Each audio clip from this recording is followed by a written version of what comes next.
Assalamualaikum warahmatullahi wabarakatuh. Perkenalkan, nama saya Valentina Febria Sugestin dengan NIM 221080200043. Di sini saya akan menjelaskan materi mengenai komunikasi. Video ini digunakan untuk memenuhi tugas UAS mata kuliah perilaku organisasi yang diampu oleh Pak Mahfud. Nah, langsung saja lanjut ke materinya. Yang pertama yaitu pengertian dari komunikasi. Apa sih komunikasi itu? Komunikasi adalah proses penyampaian informasi atau pesan dari satu orang kepada orang lain melalui media tertentu. Komunikasi merupakan hal yang sangat penting dalam kehidupan manusia karena manusia adalah makhluk sosial. Komunikasi organisasi dapat didefinisikan sebagai pertunjukan dan penafsiran pesan di antara unit-unit komunikasi yang merupakan bagian suatu organisasi tertentu. Kemudian yang selanjutnya itu ada proses komunikasi. Proses komunikasi sendiri ini ada 8, yaitu yang pertama ada pengirim atau sender. Nah, dalam suatu organisasi, pengirim ini adalah orang yang mengkomunikasikan suatu pesan kepada satu atau lebih orang lain. Kemudian yang kedua itu ada pengkodean atau encoding, yaitu pengirim pengkodean informasi yang akan disampaikan dengan cara menerjemahkan ke dalam serangkaian simbol atau isyarat. Yang ketiga yaitu pesan atau message, yaitu bentuk fisik yang digunakan oleh pengirim tadi untuk mengkodekan informasi. Pesan dapat berupa segala bentuk yang dapat dirasakan atau diterima oleh satu atau lebih dari indera penerima. Kemudian yang keempat yaitu ada saluran atau channel. Ini merupakan media yang digunakan untuk menyampaikan pesan. Misalnya, udara untuk pesan yang disampaikan dengan kata-kata atau kertas untuk pesan yang disampaikan dalam bentuk tulisan.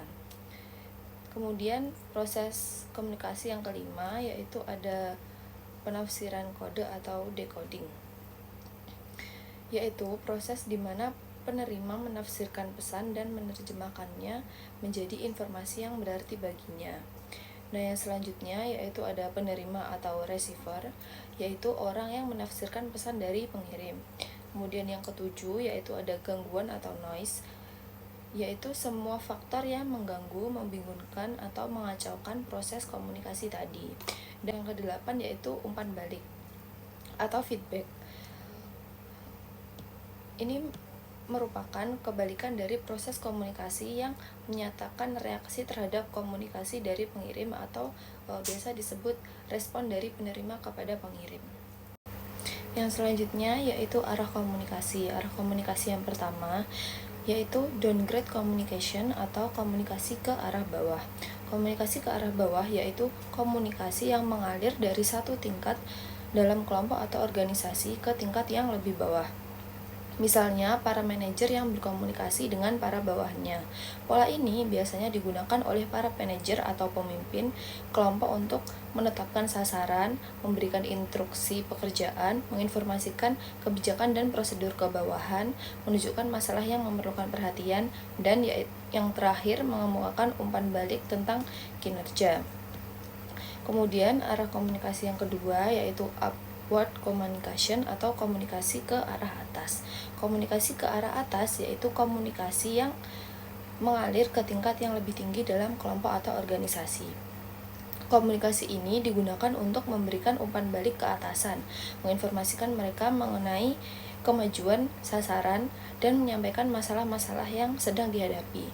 Komunikasi ke atas menyebabkan para manajer menyadari perasaan para karyawan terhadap pekerjaannya, rekan sekerjanya, dan organisasi secara umum.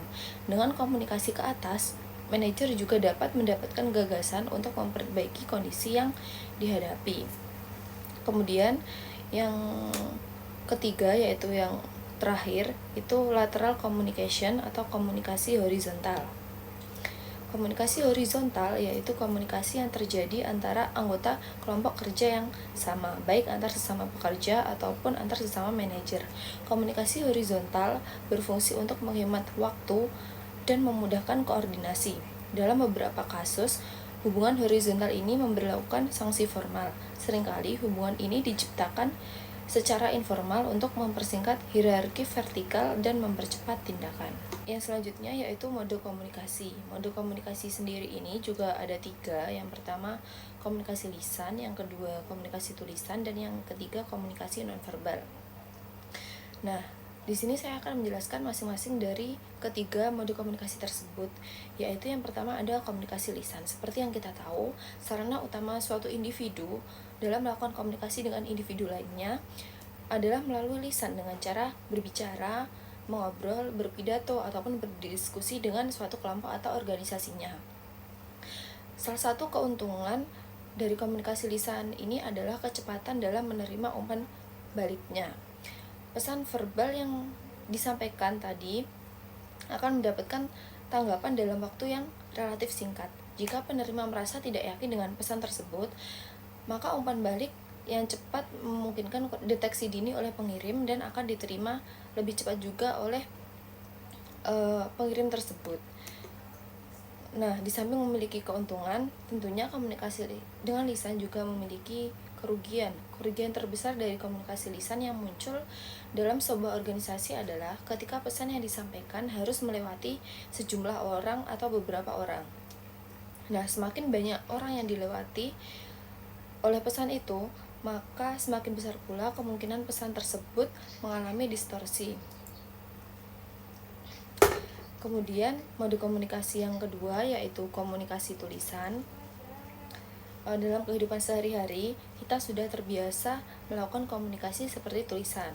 Di antara media yang sering digunakan untuk melakukan komunikasi tertulis ini yaitu ada memo, terus surat, SMS, WA, atau Instagram, ataupun media sosial yang lainnya.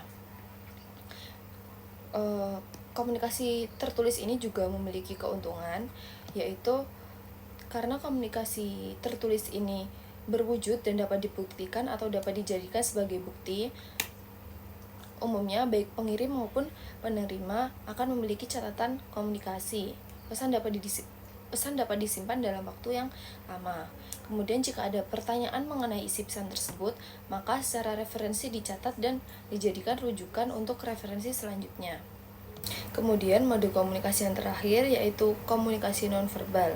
Komunikasi nonverbal adalah penyampaian pesan tanpa kata-kata, dan komunikasi nonverbal memberikan arti pada komunikasi verbal. Komunikasi nonverbal ini meliputi ekspresi wajah, kontak mata, sentuhan, postur tubuh atau gaya berjalan, kemudian sound atau suara, dan juga gerak isyarat. Yang pertama yaitu ekspresi wajah. Seperti yang kita tahu, wajah merupakan sumber yang kaya dengan komunikasi karena ekspresi wajah merupakan cerminan dari suasana emosi seseorang. Kemudian yang selanjutnya yaitu kontak mata. Kontak mata merupakan sinyal alamiah untuk berkomunikasi. Dengan mengadakan kontak mata selama berinteraksi atau tanya jawab, berarti orang tersebut terlibat dan menghargai lawan bicaranya dengan kemauan untuk memperhatikan, bukan hanya sekedar mendengarkan. Melalui kontak mata juga memberikan kesempatan pada orang lain untuk mengobservasi yang lainnya. Yang selanjutnya yaitu dengan sentuhan. Bentuk komunikasi personal mengingat sentuhan lebih bersifat spontan daripada komunikasi verbal.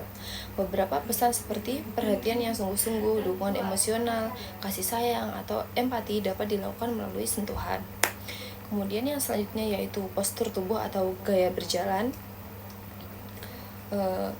Cara seseorang berjalan, duduk, berdiri, dan bergerak memperlihatkan ekspresi dirinya. Postur tubuh dan gaya berjalan merefleksikan emosi, konsep diri, dan tingkat kesehatannya. Kemudian selanjutnya yaitu sound atau suara, seperti rintihan, menarik nafas panjang, tangisan juga salah satu ungkapan perasaan dan pikiran seseorang yang dapat dijadikan komunikasi. Bila dikombinasikan dengan semua bentuk komunikasi nonverbal, komunikasi nonverbal lainnya, sampai desis atau suara dapat menjadi pesan yang sangat jelas. Kemudian yang terakhir yaitu gerak atau isyarat, yaitu dapat mempertegas pembicaraan menggunakan isyarat sebagai bagian total dari komunikasi, seperti mengotok-otokkan kaki atau menggerakkan tangan selama berbicara, menunjukkan seseorang dalam keadaan stres, bingung, atau sebagai upaya untuk menghilangkan stres. Sekian materi yang dapat saya sampaikan, semoga bermanfaat bagi kita dan kalian semua. Terima kasih. Wassalamualaikum warahmatullahi wabarakatuh.